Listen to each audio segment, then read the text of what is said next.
Hello, Internet.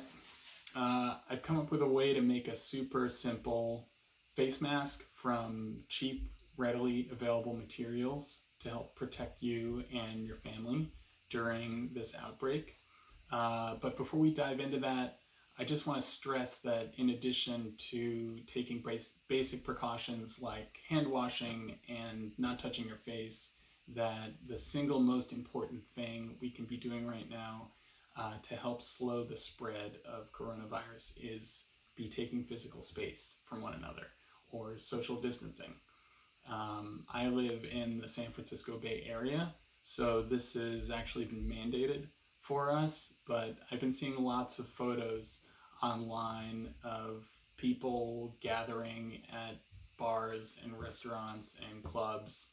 At the same time, I've read a couple reports that suggest one of the main factors that is fueling the wildfire-like spread of this illness is that it looks to be asymptomatic in early stages. So people who are infected are but feel fine are going about their day thinking that they won't get it, totally unaware that they've already got it, and spreading it to others.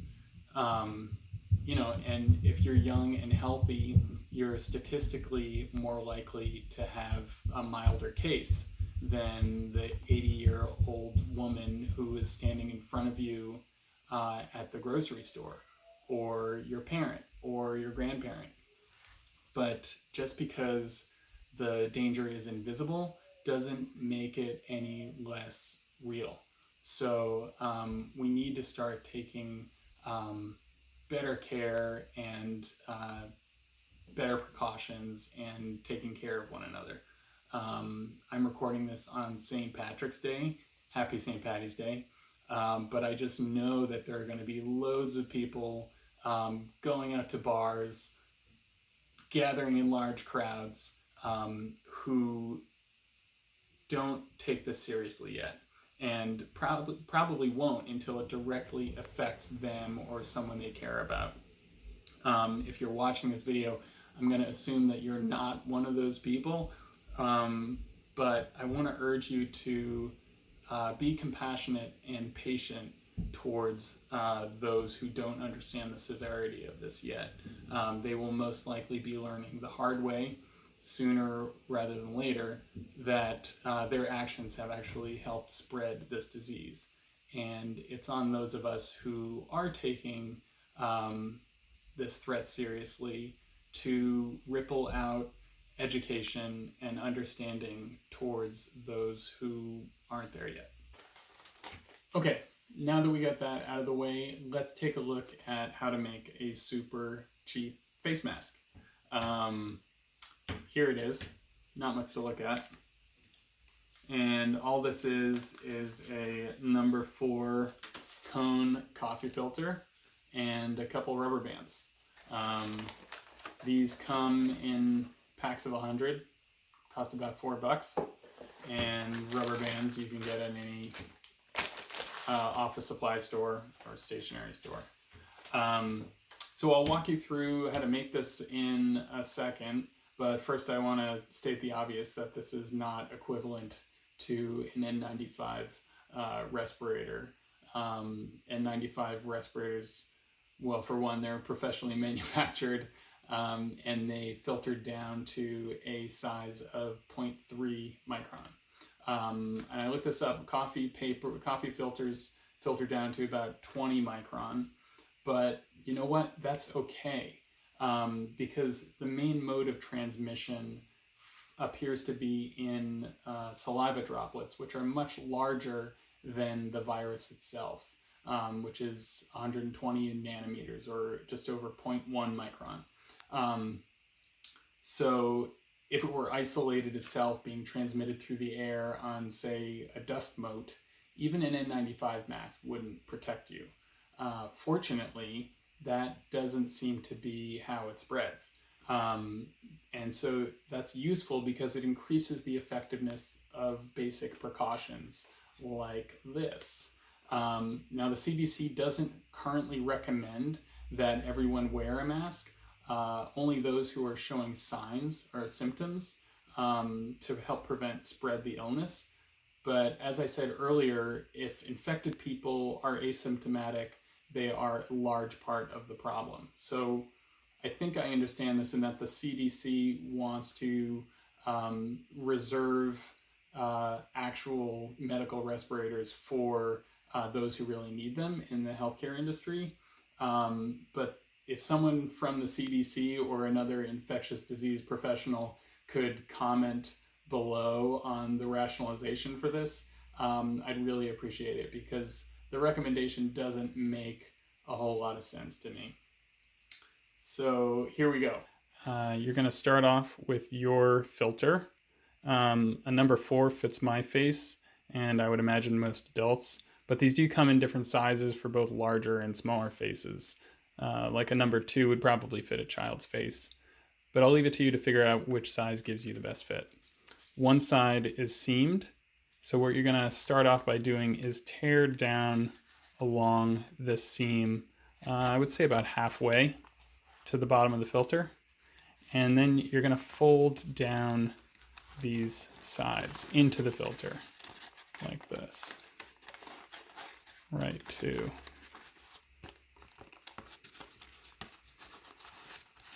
like that. Now if you want to get really advanced, what you can do is stretch out a paper clip and place it behind these folds with a little tape or hot glue, and that'll help it conform to your nose better. I find that they fit really well even without that. Next, you're going to take a couple rubber bands, and what is now, you can see the side of the mask, you're just going to fold over just the smallest little edge.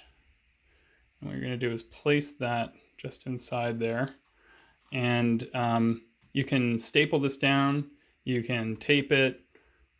I like any excuse to use my hot glue gun, so that's what I like to do.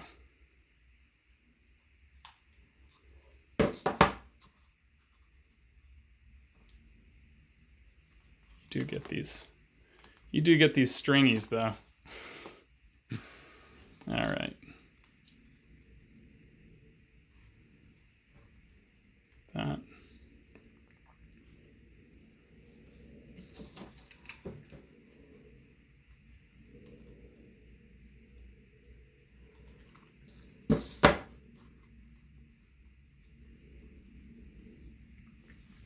Okay, and then lastly, what I like to do is fold over the bottom, or I guess what would be now the front of the mask,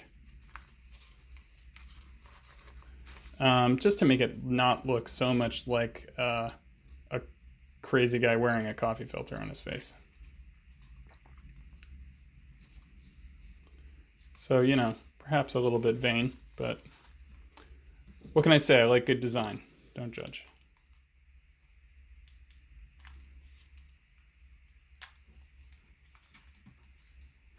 Okay, and there you have it. Super simple, some added protection for the cost of pennies, and you're not depriving people who need the real thing from protecting themselves. Now, how real N95s work to filter down as well as they do is there are actually multiple layers of tightly woven fabric that are stacked up to create a lattice and catch particulate. So you can do that here too. You can nest these. You could cut down a second one and put it inside of this. So yeah, there's another real advantage to wearing these as well, which is simply psychological awareness. I'm a woodworker, so I'm quite accustomed to wearing these face masks in my normal work. And what I can tell you from experience is you never really forget that you have it on, which is a real benefit here. It's a useful reminder not to touch your face, and just in general that we're living in a time requiring some extra precautions. If you're standing in a line with one of these on, you tend to push the borders of your personal space outward, and others will want to do that too because you're wearing a coffee filter on your face. So there's a part 2 to this, but I'm going to make that a separate video. For those who are interested in an added layer of protection, there's a simple viricide simple solution that you can make at home to coat these in. But real quick, one last thing is that I read online one of the reasons N95 masks aren't recommended for the general public is that people haven't been instructed in their use, which when you think about it is like, what? It's a mask. You put it on, you take it off. But it's actually a really important point, which is that you've got your mask on, you're walking around, you're done, you want to take it off.